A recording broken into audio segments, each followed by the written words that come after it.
Hey guys, welcome back to the channel.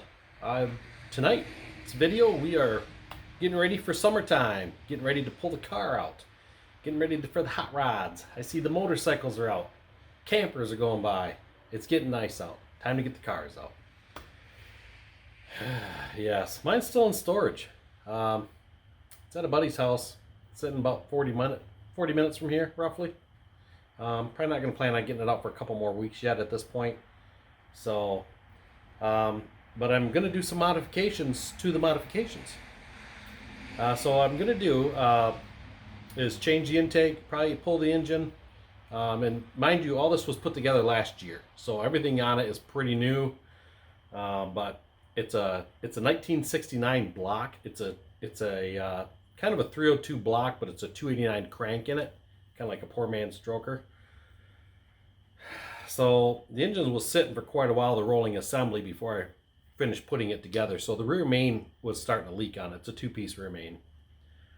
So we're going to pull this out, fix it, you know, and I can't take that and go somewhere and it leaves that little spot of oil on the ground, you know, just that, you know where I was parked at, because yep, there's a spot of oil. We're going to get rid of that. That's one thing I hate that. So yeah. So we're going to do some modifications to it. I'm going to pull the engine, kind of run you by a little bit here and there what we're going to do with it, and go from there. So our biggest change, right now I'm running a 650 Holley dual pump, dual feed. It's a HP series carburetor, and I think I'm going to ditch it, and we're going Holley Sniper EFI. Oh, I've heard all the stories. Oh, I don't know. I've heard the Holley isn't that good. And whatever. I'm going to try it. I'm going to give it a try. You know, a lot of times I think it's the installation people do. You know, just, did you hook this up right? Did you do this right? You know, just, I don't know. You know, I've read a lot of good things about it. A lot of drag racers use it. So we're going to give it a shot and see how it goes. So, but first things first, we're going to get I'm going to change the gear ratio in it. Now, my car's a Fox body. It's 85 Capri, and they originally came with this car would have had a 4-lug axle, usually a 7.5. Some of them might come with 8/8. Mine's been all converted over to 5-lug. It has Cobra suspension under it.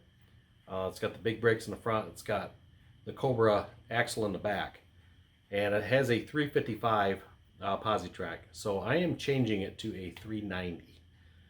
You know, just 355 is okay, but just I want a little more. You never have enough, right? Never have enough.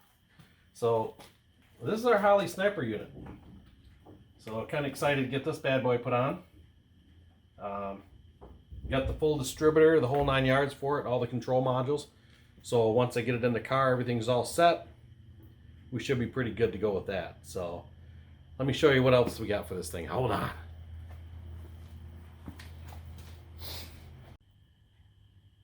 Alright guys, so this is our lineup so far.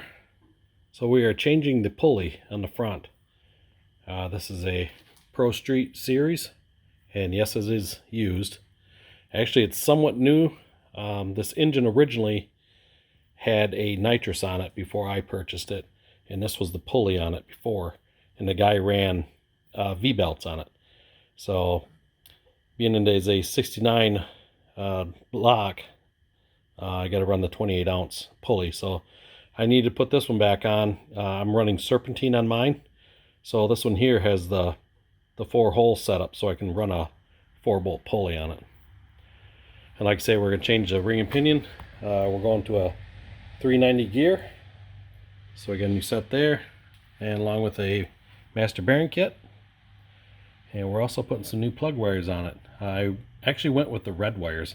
I thought they looked a lot nicer than the blue ones. I actually have a set of nice Moroso on it right now, but they're showing a little weather on it, a little age. Those were parts from before, so we're gonna take those and swap them out. And then the other side over here, my garage is a little messy here, so we got a new gasket set. Obviously we're gonna have to swap this all over. So we'll get that going.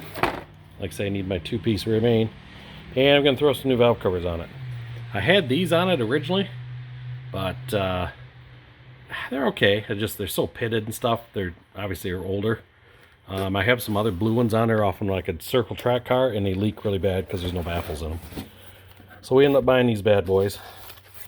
So I think these look pretty nice. I always like the looks of these. I put a set of these on my brother's truck, and they're just sweet looking valve covers. So I'm also going to run a catch can on it, so this way here it's I don't get no oil back into the engine. And lastly, for the purchase so far, we got the old Edelbrock Air Gap. I've been waiting for this to come out. This thing has been on intergalactic back order forever, since COVID, and just could not get one. I'm thinking, man, that's just a mean intake. Ooh, loving it. I really like it's already got the chamfer cut in it, so that'll work great for that Holley. So yeah, so I'm gonna actually paint this argent. I'm gonna paint it silver. I see it's got a little blemish there, but not a big deal. But I always like to paint these just the argent, just the silver they are, you know, mask this off, because especially being in Michigan,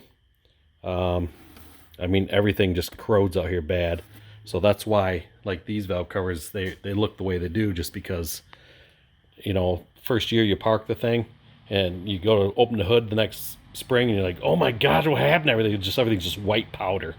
So if they clear coat these things, you know, half the time that'll yellow on you, you know, in time from the heat. So yeah, so I usually just paint them argent and go with the original color they are, and she looks good.